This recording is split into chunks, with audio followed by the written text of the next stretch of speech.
Yes, great work, lads. Experience the amazing live atmosphere of AFL up close at Australia's best venue.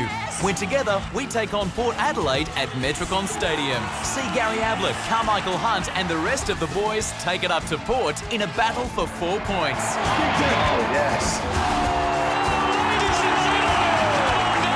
Saturday, May 26 to 10 p.m. at Metricon Stadium.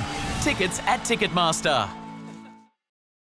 It's interesting, the first part of the year so far, let's say the first third of the year, our first 4 games were fantastic. We probably had some senior players, let's say, some regular senior players in our side making their way back from some injury-interrupted pre-seasons, and that allowed us to be a bit stronger. Guys like Kyle Horsley, even Andrew McQualter, Michael Code, who were really the backbone of a lot of our early performances, they've all been elevated off the rookie list into the senior list because of injury as well. So that's depleted our mature age players and our real midfield leadership, I suppose, and all-round leadership throughout the team. So probably 3 out of the last 4 weeks we've struggled a little bit because of the playing group that we've had in the twos compared to the early part of the season and the strength of the squad. But I think generally what we've seen is a bit of a fall away in our defensive ability, a bit of a fall away in our offensive movement, particularly our entries inside 50. And on the weekend we finally got back to what we'd seen earlier in the year, some much better work done in those 2 areas of the game.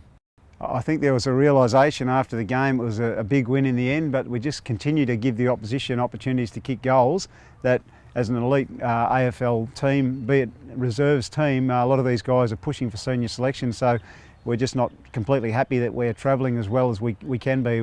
We rated the game a 6 out of 10 performance with a 10-goal win. Literally, I think we could have won by 15 goals if we had been able to make sure that a few of the decisions and the bit of the execution that we had on Saturday wasn't as poor as it was at times. Best players on the weekend were Alec Magan and Mav Weller. They are our 2 best players, I thought, in terms of their output for 4 quarters. Tom Hickey was fantastic again, dominated in the ruck and took probably about 10 marks for the day. We had also Josh Fraser had a really good game as a tall forward, kicked 5 and did some good ruck work as well. Josh Toy had one of his better games as well, both in defence for a little bit and also around the football. Jay Gromira was good again. Both the Halls, Aaron Hall was very good, just used his speed in offence and defence all day, and Josh Hall continues to impress with his ability to jump and launch at the ball in the forward 50, and he probably finished with 3 goals, could have been 4 in the end. So it was a pretty mixed bag, a really good shared performance by at least a dozen players, I thought, but they were our top guys on the day.